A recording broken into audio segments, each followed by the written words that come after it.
Hello everyone, welcome to my YouTube channel study with Advika. आप सभी का स्वागत करते हैं आपके अपने ही यूट्यूब चैनल पे। आज हम बात करने वाले हैं इस वीडियो के माध्यम से, यह बताने वाले हैं जो सोशोलॉजी है, जो फर्स्ट सेमेस्टर के छात्र छात्राओं के लिए ये बहुत ही इम्पॉर्टेंट वीडियो है। और क्योंकि इस वीडियो के माध्यम से हम समाजशास्त्र की ऐसे प्रश्न की चर्चा करेंगे जो आपकी परीक्षा में पूछे जाएंगे, और दीर्घ प्रश्न और लघु प्रश्न, अति लघु प्रश्न। ठीक है, ये है बीए फर्स्ट सेमेस्टर 2025 के लिए, 25 और आने वाले 2026 के लिए बहुत ही इम्पोर्टेंट क्वेश्चंस हैं। इसको आप ज़रूर देख लीजिएगा। ठीक है, पहले हम बात कर रहे हैं अति लघु प्रश्न। ठीक है, अति लघु प्रश्न में इसमें पहला क्वेश्चन जो है वैज्ञानिक पद्धति क्या है। वैज्ञानिक पद्धति, उसके बारे में थोड़ा सा मैं एक्सप्लेनेशन दे देती हूँ।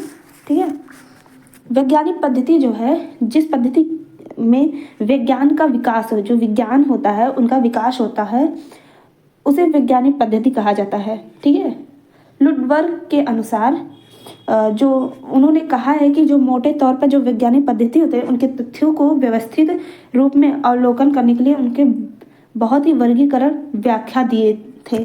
ठीक है, वैज्ञानिक पद्धति के कुछ मुख्य चरण होते हैं, उनके चरण जान लेते हैं। पहला है अवलोकन। ठीक है, फिर है सेकंड अवलोकन लिखना, फिर है वर्गीकरण,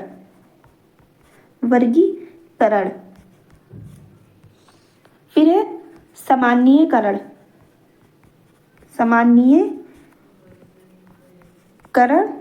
ठीक है, फिर है परीक्षण। इसके 5 वैज्ञानिक पद्धति होते हैं। ठीक है, इसी को वैज्ञानिक पद्धति कहा जाता है। फिर है सेकंड क्वेश्चन संस्था क्या है, उनके बारे में जान लेते हैं। संस्था जो है एक प्रकार का समूह होता है जो किसी खास लक्ष्य को हासिल करने के लिए मिलकर काम करते हैं। किसी संस्थाओं में जैसे नागरिक और सामाजिक संस्थाएं होती हैं, वैसे ये शिक्षा संस्थाएं जो शिक्षा के लिए क्षेत्र में काम करती हैं। ठीक है, ऐसे जैसे सरकार के आदेशों के लिए उनके मुताबिक जो काम होते हैं, अधिकृत जो काम करते हैं, उनकी संस्थाएं होती हैं, तो इसी को संस्था कहते हैं, मिलकर काम करना। फिर है समिति क्या है, उनके बारे में जान लेते हैं। थर्ड क्वेश्चन है समिति जो है किसी खास काम, जो कोई खास काम होता है, उनके विचार विमर्श करने के लिए चुने गए लोगों का समूह होता है। जैसे कोई खास काम हुआ, उनमें जैसे बहुत लोग हुए, उनमें से कोई एक लोग को चुना जाता है, उनका समूह बनाया जाता है, तो उन्हीं को समिति कहा जाता है। ठीक है, समितियों का गठन जो है खास मकसद को पूरा करने के लिए किया जाता है। किसी सभा या संगठन के अधीन काम करती है। जो सभा होती है उनके संगठन के अधीन काम करती हैं। समितियों का स्वयं सभा और निर्णय लेने के लिए उनकी संस्था नहीं जा सकती, वो खुद से निर्णय लेने के लिए उनकी संस्था नहीं मानी जाती, तो उन्हीं को समिति कहते हैं। ठीक है, फिर हमारा फोर्थ क्वेश्चन है संस्कृत क्या है, उनके बारे में जान लेते हैं कुछ। संस्कृत जो है किसी समाज के लोगों का जीवन जीने का तरीका होता है। जो समाज के लोग होते हैं उनके विचार, रीति रिवाज, कला, जो संगीत होती है, और उनके दर्शन और मान्यताओं को शामिल करती हैं, तो उसी पीढ़ी दर पीढ़ी को संस्कृत कहा जाता है। ठीक है, फिर हमारा 5 क्वेश्चन है धर्म क्या है, धर्म के बारे में कुछ जान लेते हैं। धर्म जो है जीवन जीने का एक ऐसा तरीका होता है जो समाज में व्यक्ति के विचारों को और आचरण, मूल्यों और उनके सिद्धांतों से मिलकर बना होता है। ठीक है, धर्म किसी कि एक या ज़्यादा परलौकिक शक्तियों के विश्वास करने के साथ जुड़ी रीति रिवाज, परंपराओं, पूजा पद्धतियों को दर्शन भी कहते हैं। कि जैसे समाज में धर्म में कई रिवाज होते हैं, रीति रिवाज होते हैं, पूजा पाठ उनके साथ जुड़े होते हैं, उनकी परंपराओं के साथ, तो उसी को कहते हैं धर्म। ठीक है, फिर है 6 क्वेश्चन बहुलवाद क्या होते हैं। बहुलवाद का मतलब होता है जैसे विविधता को पहचानना और सम्मान करना और उसका उनको महत्व देना, तो उसी को बहुलवाद कहते हैं। जैसे राजनीतिक जो दर्शन होते हैं, उनका यह मानना है कि अलग अलग विश्वास पृष्ठभूमियों और जीवन शैली जो वाले लोग होते हैं वो समाज में रह सकते हैं और राजनीतिक प्रक्रियाओं में हासिल ले सकते हैं। इसी को मतलब वो लोग इसी बात से जुड़े होते हैं, तो उसी को कहते हैं बहुलवाद। फिर 7वां क्वेश्चन है समाजशास्त्र की परिभाषा। समाजशास्त्र की परिभाषा क्या है उनके बारे में जान लेते हैं। समाजशास्त्र जो है समाज और उसमें होने वाले मानवीय व्यवहारों का वैज्ञानिक अध्ययन। जो समाजशास्त्री का मानना जाता है कि मानवीय जो व्यवहार होते हैं उनका मुख्य कारण उनका पर्यावरण होता है। ठीक है, समाजशास्त्र में समाज की संरचनाओं और प्रक्रियाओं और उनके परिवर्तन का अध्ययन किया जाता है, उसे समाजशास्त्र कहते हैं। फिर है समाजशास्त्र क्या है। 8वां क्वेश्चन है समाजशास्त्र क्या है। समाजशास्त्र जो सामाजिक व्यवहार फिर सामाजिक घटनाओं और उनके वैज्ञानिक अध्ययन को ही समाजशास्त्र कहा जाता है। फिर है 9 क्वेश्चन द्वितीयक समूह क्या है। द्वितीयक समूह क्या है उनके बारे में जान लेते हैं। द्वितीयक समूह वे एक ऐसा समूह होता है जिसमें सदस्य किसी काम को पूरा करने के लिए एक साथ काम करते हैं, उन्हीं को द्वितीयक समूह कहते हैं। जैसे एक लोग हैं उनके कई समूह होते हैं, उनके सदस्यों के बीच भावनात्मक संबंध मतलब बहुत ही कम होता है, वो अक्सर अस्थायी होते हैं, उन्हें द्वितीय समूह के रूप में देखा जाता है।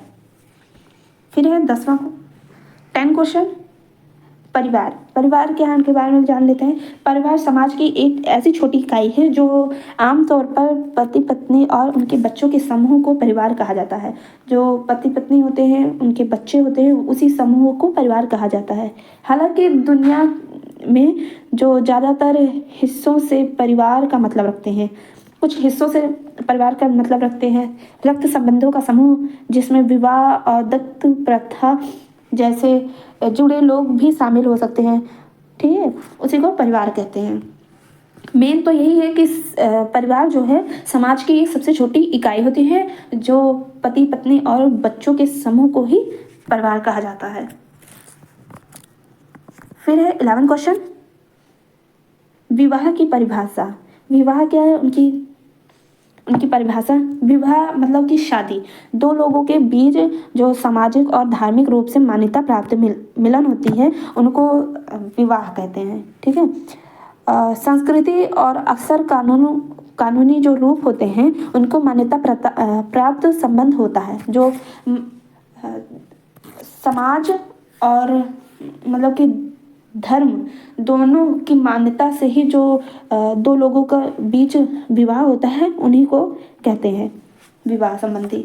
ठीक है, और जीवन साथियों के बीच अधिकार और जिम्मेदारी तय करती है। जैसे दो लोग का विवाह हुआ तो उनके बीच बहुत ही जिम्मेदारी होने लगती है, उनको वैवाहिक संबंध में भी बांध दिया जाता है, उसी को कहते हैं विवाह। फिर है 12 क्वेश्चन बहिर्विवाह। बहिर्विवाह क्या होते हैं उनके बारे में जान ले। बहिर्विवाह अपने समूह के बाहर विवाह करना। जैसे समाज में बहिर्विवाह को अस्पृश्यता का नियम माना जाता है। जैसे इसका मतलब होता है कि वर और वधु के बीच घनिष्ठ रक्त संबंध ना हो। ठीक है, उन्हीं को कहते हैं बहिर्विवाह। फिर है 13 क्वेश्चन मनोविज्ञान और समाजशास्त्र में संबंध। मनोविज्ञान और समाजशास्त्र में संबंध क्या है उनके बारे में जान लेते हैं। समाजशास्त्र सामाजिक समूह का अध्ययन करता है और जो मनोविज्ञान है वो व्यक्तिगत लोगों का अध्ययन करता है। ठीक है, समाज में रहने वाले उनका अध्ययन करना वो सामाजिक शास्त्र हो गया, समाजशास्त्र हो गया, और जो मनोविज्ञान है वो व्यक्तिगत लोगों का अध्ययन करता है। जैसे दो ही विषयों का मकसद मानव व्यवहार और मानसिक प्रक्रियाओं को समझाना। ठीक है, फिर है 14 क्वेश्चन परिस्थिति। परिस्थिति क्या होते हैं उनके बारे में जान लेते हैं। परिस्थिति जो है,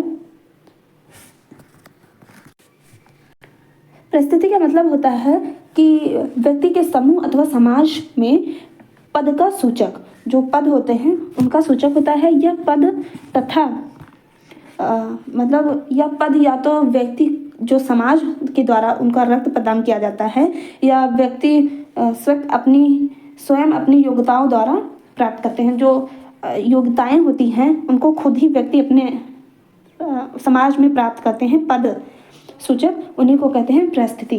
ठीक है,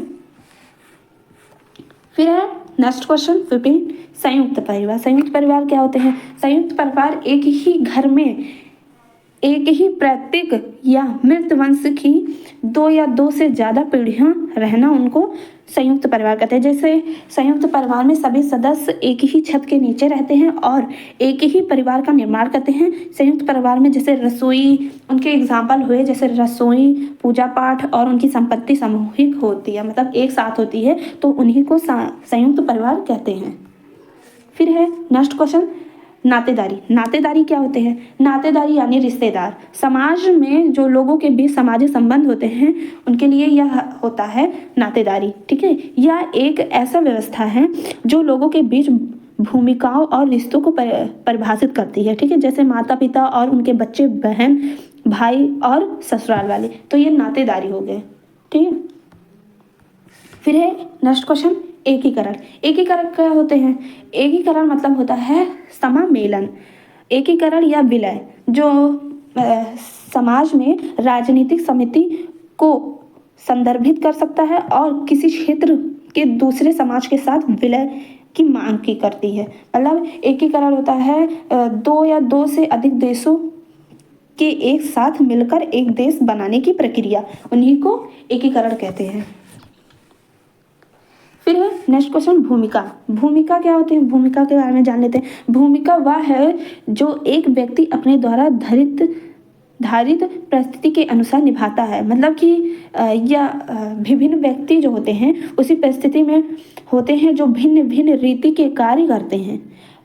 भूमिका की अवधारणा इन विभिन्नताओं का लेखा जोखा रखने हेतु समझता प्रदान करती है। जो लेखा जोखा होती है उनकी समझता को प्रदान करती है, तो उन्हीं को भूमिका कहते हैं, ठीक है। नेक्स्ट क्वेश्चन हमारा, शिक्षक की अवधारणा। शिक्षक की अवधारणा क्या है? शिक्षक एक ऐसी प्रक्रिया है जिसके जरिए व्यक्ति का ज्ञान, कौशल और व्यवहार में विकास होता है। जैसे शिक्षा में व्यक्ति का जब विकास होता है तो वह सभ्य, संस्कृति और योग नागरिकता बनता है। शिक्षा में कई उद्देश्य होते हैं, जैसे रोजगार क्षमता बढ़ाना, सामाजिक गतिशीलता में सुधार करना और महत्वपूर्ण सोच कौशल विकसित करना, उन्हीं को कहते हैं शिक्षा की अवधारणा। फिर है नेक्स्ट क्वेश्चन, ये हमारा शॉर्ट क्वेश्चन का लास्ट क्वेश्चन है, सामाजिक स्थिरीकरण, नियंत्रण और गतिशीलता। इन तीनों का मतलब क्या होता है उनके बारे में जान लेते हैं। पहले है सामाजिक स्थिरीकरण। सामाजिक स्थिरीकरण क्या होते हैं? सामाजिक स्थिरीकरण मतलब किसी समाज के लोगों को उनके पद, संपत्ति और शक्ति के आधार पर अलग अलग श्रेणियों में बांटना, उन्हीं को सामाजिक स्थिरीकरण कहते हैं, ठीक है। फिर सामाजिक नियंत्रण। सामाजिक नियंत्रण क्या होते हैं उनके बारे में जान लेते हैं। सामाजिक नियंत्रण जो होते हैं समाज के सदस्यों को स्वीकृति, नियमों, कानूनों, प्रथाओं और उनके परंपराओं का पालन करवाने की प्रक्रिया को सामाजिक नियंत्रण कहते हैं। फिर है गतिशीलता। गतिशीलता क्या होती है समाजशास्त्र में? समाज में सामाजिक वर्गों के बीच लोगों, परिवारों और अन्य समूहों की आवाजाही को ही गतिशीलता कहते हैं। मतलब इसमें किसी व्यक्ति या समूह की स्थिति, दर्जा, पेशा और निवास स्थान शामिल हो सकता है, उसी को सामाजिक गतिशीलता कहते हैं, ठीक है। ये हमारा शॉर्ट क्वेश्चन जो सेक्शन ए है उसमें 10 क्वेश्चन दिए रहते हैं, ठीक है। आपको 10 क्वेश्चन करने रहेंगे, ये मोस्ट इम्पॉर्टेंट क्वेश्चन है, ठीक है। ये एग्जाम में पूछे जा सकते हैं, ठीक है। अब हम जो सेक्शन बी है, सेक्शन बी जो कि लघु प्रश्न, ठीक है। लघु प्रश्न, आइए देख लेते हैं कि लघु प्रश्न में कौन कौन से क्वेश्चन इंपॉर्टेंट है। इसमें 5 क्वेश्चंस दिए रहेंगे, ठीक है। 5 क्वेश्चन बहुत ही इंपॉर्टेंट है, इसको आप जरूर देख लीजिएगा। सामाजिक विभेदीकरण से आप क्या समझते हैं, ठीक है। फिर है सेकंड क्वेश्चन, सामाजिक मानदंड और सामाजिक मूल्य से आप क्या समझते हैं। फिर थर्ड क्वेश्चन है, सामाजिक संरचना क्या है, जन रीतियाँ एवं रूढ़ियों से अंतर बताइए, इन दोनों में अंतर बताना है। फिर है नेक्स्ट क्वेश्चन, परिस्थिति और भूमिका से आप क्या समझते हैं? अभी आगे ही हम परिस्थिति और भूमिका के बारे में बताए हैं, तो उनमें अंतर बताना है। फिर है सामाजिक सहयोग एवं संघर्ष से आप क्या समझते हैं? सामाजिक सहयोग और उनके संघर्ष क्या क्या हैं, उनके बारे में बताना है। फिर है सभ्यता और संस्कृति। संस्कृति आपको बता ही दिए हैं पहले ही, सभ्यता भी आप जानती ही हैं। फिर है 7 क्वेश्चन, धर्म से आप क्या समझते हैं? इनकी प्रमुख विशेषताओं का उल्लेख कीजिए। फिर समिति और संस्था का अंतर पहले ही बताए हैं, समिति और संस्था उसके अंतर, इसमें 5 क्वेश्चन करने रहेंगे, जो कि ये मोस्ट ही इम्पॉर्टेंट क्वेश्चन है, आप इसको जरूर पढ़ लीजिएगा। ठीक है, मैं वीडियो काफ़ी लंबा हो जा रहा है तो इसकी वजह से एक्सप्लेनेशन नहीं कर पाऊंगी, आपको क्वेश्चंस बता दे रही हूँ, आप पढ़ लीजिएगा। ठीक है, फिर है सेक्शन सी। सेक्शन सी में दीर्घ जो प्रश्न होते हैं उसमें 2 क्वेश्चन करने रहते हैं, जो कि लॉन्ग क्वेश्चन होते हैं, मोस्ट इंपॉर्टेंट क्वेश्चन है। समाज को परिभाषित कीजिए और इसकी प्रमुख विशेषताओं की व्याख्या कीजिए। समाज को मतलब परिभाषित करना है, हेडिंग वाइज आप अच्छे से लिखेंगे तो बहुत ही अच्छा नंबर मिलेगा। और सेकंड क्वेश्चन है प्राथमिक और द्वितीयक समूह में अंतर बताना है। ठीक है, इन दोनों में अंतर बताना है। आई होप आपको अच्छे से समझ में आया होगा। ये बहुत ही इंपॉर्टेंट क्वेश्चन है, इसको आप जरूर देख लीजिएगा अच्छे से और पढ़ लीजिएगा। और इसकी पीडीएफ चाहिए तो हमारे टेलीग्राम चैनल पर जुड़ जाइए, आपको इसकी पीडीएफ फ्री ऑफ कॉस्ट मिल जाएगी। और ऐसे ऐसे कई सारे वीडियोस में क्वेश्चंस कवर करेंगे।